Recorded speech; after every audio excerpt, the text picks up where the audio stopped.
এবছর ঈদযাত্রার লাশের পরিমাণ কমছেই না। ডে বাই ডে আমাদের কাঁধে বোঝা বাড়ছে লাশের। অ্যান্ড প্রিয়জন হারানোর যে আহাজারি, সেটা আমাদের চারপাশ ভারী করে তুলছে। অ্যাটলিস্ট যারা আমরা সাধারণ মানুষ, বিবেকবান মানুষ, বা তাদের আশপাশ ভারী করে তুলছে। সরকারের পর্যায়ে বা উচ্চ পদস্থ পর্যায়ে বা এলিটদের কানে যায় কিনা সেটা আমি জানি না, হয়তো বা যায় না। কারণ তারা সাউন্ড প্রুফ ঘরে থাকে, তো সাউন্ড প্রুফ রুমে থাকে, তো বা অফিসে থাকে, তো হয়তোবা সাধারণ মানুষের এই আহাজারি তাদের অফিস বা তাদের বাসা পর্যন্ত পৌঁছায় না। ঠিক আছে, কেন এ কথা বললাম? গতকাল আমরা কি মর্মান্তিক দুর্ঘটনার সাক্ষী হলাম। অবশ্য আপনারা অনেকে বলবেন যে ভাই, মর্মান্তিক কিসের, বাংলাদেশে তো এটা হয় অ্যাজ ইউজুয়াল। হ্যাঁ, যারা এই বিষয়ে লজিক দিবেন আমি তাদের সাথে 100% এটা তো সারপ্রাইজিং না। সারপ্রাইজিং হচ্ছে বাংলাদেশে আপনি আমি এখনো সাধারণ মানুষ হয়েও যে কোনো প্রকার অ্যাক্সিডেন্টের শিকার হয়নি। এটাই হচ্ছে সারপ্রাইজিং বিষয়, যে কেন হলাম না। আল্লাহ আমাদের উপর এতটা রহমত বর্ষিত করেছে যে আমরা এখনো বেঁচে আছি, সুস্থ আছি, কাতরাচ্ছি না যন্ত্রণায়। রাজবাড়ী থেকে সর্দ পরিমাণের যে বাসটি ফেরিতে উঠতে গিয়ে আমরা ভিডিও ফুটেজে দেখলাম যে পল্টনের পাশে নদীতে পড়ে গেল, এবং একই সাথে নদীতে পড়ার সাথে সাথে 50 থেকে 60 জন মানুষের জীবনও অন্ধকারে তলিয়ে গেল নদীর যে তলদেশে। হ্যাঁ, কিছু লোক বেঁচে ফিরেছে আল্লাহর রহমতে। 10 থেকে 11 জন আপনার মেবি সাঁতরে উঠেছে, যারা জানলা থেকে বেরোতে পারছে বা যেভাবে হোক আপনার আল্লাহ তাদের আয়ু রেখেছিল, তারা বেঁচে ফিরেছে। বাট ম্যাক্সিমাম লোকই তো মারা গিয়েছে, তাদের পরনে নতুন কাপড় ছিল ঈদের, তারা কর্মস্থলে ফিরছিল ভাই ঈদ শেষে। কতটা হাসি খুশি নিয়ে তারা আপনার মানে সুখকর স্মৃতি নিয়ে ঈদের তারা ঢাকায় কর্মজীবনে আবার ফিরছে, সব শেষ। এক নিমিষে, এক নিমিষে শেষ। এক ছেলে তার মাকে খুঁজতেছে যে মা তাকে বের করে দিয়েছে জানলা থেকে, মা আর বেরোতে পারেনি। কি হাজারি! এই হাজারি আপনার মানে আমাদের দেশ যারা চালায়, তাদের বাসায় বা তাদের অফিসে বা তাদের এই কানে হবে না। এসব সরকারের আমলে কোনো একক সরকারকে আপনি দোষ দিতে পারবেন না। আজকে 26শে মার্চ না, স্বাধীনতা 55 বছর মেবি হচ্ছে। হ্যাঁ, সো কি হলো? আমরা এখনো রোড সেফটি বা আমাদের যে আপনার এক প্রান্ত থেকে অন্য প্রান্ত দেশে যাব, এটা কোনো সেফটিই নাই, সেফটিই নাই। একজন স্বামী জারি করতেছিল যে তার বউকে তিনি মানা করেছিলেন তার সাথে না আসতে। তার বউ বলেছে তাকে ছাড়া তার ভাল লাগে না, তার মন টেকে না। মানে বুঝতে পারছেন? সে বলতেছে আমার সব শেষ। এভাবেই অনেক ফ্যামিলি শেষ হয়ে যাচ্ছে বাংলাদেশে। কেউ দেখার নাই, কেউ কিছু বলার নাই।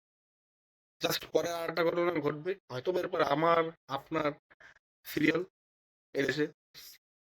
সো কিছু বলার নাই ভাই, কিছু বললেও কিছু হবে না। এই বছরের এই বছর কি বলি আপনার, এই মাসেরই তো আপনার 18ই মার্চ মেবি আপনার সদরঘাটে যে 2 লঞ্চের ধাক্কায় যেভাবে থেতলে গেল বডি, এটা তো আমরা দেখেছি নিজের চোখে। দেখিনি কিভাবে একজন তার বডির হাফ পার্ট আপনার ছেলেই, যে লোকটা আপনার মানে তার পুরো শরীর থেতলে যায়, সে ছিল বাবা। এবং যিনি আপনার ওই লঞ্চের পাশে যে শুয়েছিল, পুরো শরীর অসাড় হয়ে গেছিল, তারপরে মারা গেল, সে ছিল ছেলে। মানে যে ব্যক্তি তাকে মারা গেছে তার ছেলে। কি নির্মম দৃশ্য, কি নির্মম চাহনি সেই লোকের। তারপরেও আমাদের টনক নড়ে। হ্যাঁ, এদেশে সাধারণ মানুষেরও দোষ আছে।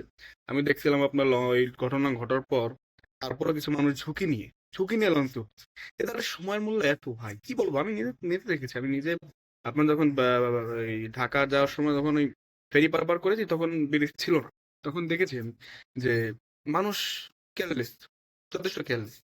তারা সময়ের পরোয়া করে, নিজের জীবনের পরোয়া করে না। এটা আফসোস। অ্যান্ড টু বি অনেস্ট, আপনি যখনই জীবন নিয়ে বেশি খেলবেন তখন আপনাকে পে অফ করতে হবে, এবং সেটাই হচ্ছে। এট দ্য সেম টাইম আপনার এই যে বাসে আপনার যে দুর্ঘটনা ঘটলো, এটা দুর্ঘটনায় আমি ধরলাম। তবে এখানে মোস্ট মোস্ট অফ লোকেশন দেখা যায় ফেরিঘাটে যখন বাসগুলো গিয়ে থামে, তখন আপনার এই চালক তিনি বিশ্রামে যান। তিনি পিছনে গিয়ে রেস্ট নেন বা পান খেতে নামেন বা সিগারেট খেতে নামেন। ঠিক আছে, যেমন আপনার হেল্পার সে বাস ফেরিতে ওঠায়, এটা আমিও দেখেছি, আমি এসি বাসেও দেখেছি। ঠিক আছে, সো হেল্পার দিয়ে আপনি কাজ করে হলে তো এরকম হবে। আর একটা কথা হচ্ছে আপনার একটু ব্যারিকেড ট্যারিকেডের দরকার আছে। ঠিক আছে, পল্টন টল্টনের বিভিন্ন সাইটে যেন অ্যাক্সিডেন্ট কম হয়, সেক্ষেত্রে আমাদের কিছু ব্যবস্থা নিতে হবে। হ্যাঁ, দুর্ঘটনা এটা তো বলে আসে না। প্রতিকার তো করতে হবে ভাই। চেষ্টা তো করতে হবে। আমরা চেষ্টা করি না। হ্যাঁ, কালকে দেখলাম নৌ নৌ পরিবহন প্রতিমন্ত্রী সম্ভবত ৳২৫,০০০ দিবে প্রাথমিকভাবে। যারা মারা গেছে আর যারা আহত তাদের দিবে ৳১৫,০০০। মানে দাম নির্ধারণ হয়ে গিয়েছে। প্রাথমিকভাবে বলতে কিছু নাই। এই পাবেন, আর পাবেন না। আর পাওয়ার সম্ভাবনা খুবই কম ভাই। এরপর আরেকটা ঘটনা চলে আসবে। আপনি টাকা নিতে গেলে বলবে কি, "ওই এই পর্যন্ত থামো। আর দিতে পারবে না সরকার।" তো একটা জিনিস হলো যে আপনার আমার লাইফের দাম কিছুটা হয়তোবা বেড়েছে। আগে হয়তোবা ৳১০,০০০-২০,০০০ দিত। এখন ২৫,০০০ দিচ্ছি। তো দাম কিছুটা বেড়েছে আপনার আমার জীবনের মূল্য। এদেশের যারা শাসনকর্তা বা এদেশের যারা হত্যাকর্তা তাদের কাছে এট লিস্ট। তো যাই হোক, এটা নিয়ে বেশি কথা বলা নেই। নির্মম দৃশ্য। এটা আমাদের রুহ কাঁপিয়ে তোলে যারা সাধারণ মানুষ আছি। আর যারা সরকার চালায় বা যারা সরকারের লোক বা যারা এই দেশের উচ্চপদস্থ লোক, যারা আমলা, তাদের পর্যন্ত হয়তো বা যায় না। ঠিক আছে? যাওয়ার কথাও না। কারণ তাদের ফ্যামিলি মেম্বার ওইভাবে ট্রাভেল করে না। তাদের ফ্যামিলি মেম্বারের বেশিরভাগই তো বিদেশ থেকে, আর তারা যখন ট্রাভেল করে বা মুভ করে তখন স্পেশাল কেয়ার নেওয়া হয়। তো হু কেয়ার্স? সাধারণ মানুষ মরলে কি করে? 18 কোটি 20 কোটি লোক কিছু মরুক না সাধারণ মানুষ। ঠিক আছে? প্যারা নেই। সরকার এ নিয়ে ভাববেও না, কখনো কিছু করবেও না। আর হামজা, হ্যাঁ, আপনার 3:30 4টা না 5টা এর মধ্যে আপনার অ্যাক্সিডেন্টটা হয়েছে। মানে বাস পড়ে যায় উল্টে। আমি 6টার দিকে আপনার টিভি খুললে দেখতে পাই নিউজটি। তখন আমি ভেবেছি যে হয়তোবা উম এই তো মনে হয় 10-15 মিনিট হয়েছে। বাট পরে জানতে পারলাম যে এ তো বিকেলের ঘটনা। হামজা উদ্ধারকারী জাহাজ তখনও আসতে পারেনি। মানে বুঝতে পারছেন? কে কে আমাদের উদ্ধার করবে বিপদে পড়লে? কি যন্ত্র আমরা রেখেছি রে ভাই? আপডেট করব। ঠিক আছে? দেশের মানুষ তো ট্যাক্স দেয়। সব ধরনের ট্যাক্স দেয়। এই যে ওয়াসা পানির বিলের নামে যে আপনার পানির বিল বাড়িয়ে থাকে প্রতি মাসে। কি সার্ভিস দেয় ওয়াসা? এই টাকাগুলো যায় কই রে ভাই? ইলেকট্রিসিটিতে আপনি দেখেন মিটারের টাকা, এই কি মিটারে আপনার বিভিন্ন চার্জ, বিভিন্ন চার্জ কাটেন। এই টাকাগুলো যায় পকেটে নাকি মানি লন্ডারিং হচ্ছে? তো একটু তো সে মানুষের জন্য কাজ করেন। আল্লাহ সওয়াব দেবে। এটাই বলতে পারি। কারণ ভোট টোটের তো দরকার হয় না বাংলাদেশে খুব একটা।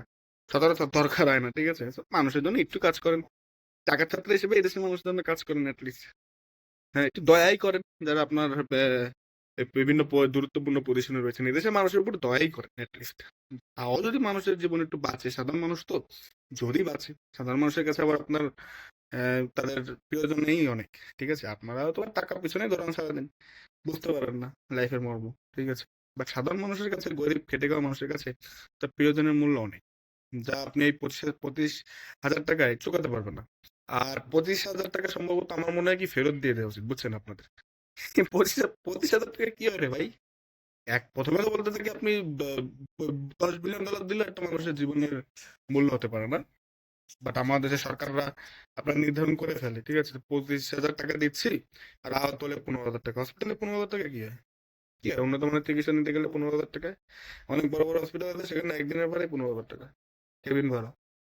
মানে বুঝতে পারছেন? ইয়ার্কিটা বুঝতে পারছেন? ওই সরকারি হসপিটালে যতটুকু ট্রিটমেন্ট হওয়া যায়। আর এরপর একটা ঘটনা চলে আসলে তখন আর কে কাকে দেখে? তখন এবার আপনার নিজ খরচেই চালান ভাই। অ্যাক্সিডেন্ট করছেন আপনার দোষ। আমরা কি যেতে বলছিলাম নাকি? ঠিক আছে? তো যাই হোক, এখনো যারা আপনার বাসা থেকে ঢাকার উদ্দেশ্যে রওনা দিচ্ছেন কর্মস্থলে ফিরতে, কি বলবো ভাই? আল্লাহর রহমতে বের হন, সাবধান থাকুন। সাবধানে কিভাবে থাকবেন? দেখেন, বাস যে আপনার উল্টে গিয়ে নদীর মধ্যে পড়বে এ তো ভাবাও যায় না। ভাবাও যায় না। ঠিক আছে? তো আল্লাহর নামেই বেরোন।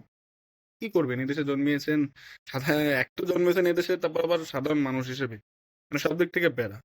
তো আল্লাহর উপর ভরসা রাখেন। আল্লাহ যদি লিখে রাখে এভাবে মৃত্যু, মরতে হবে। কিছু কিছু কিছু করার নেই। কিছু করার নেই।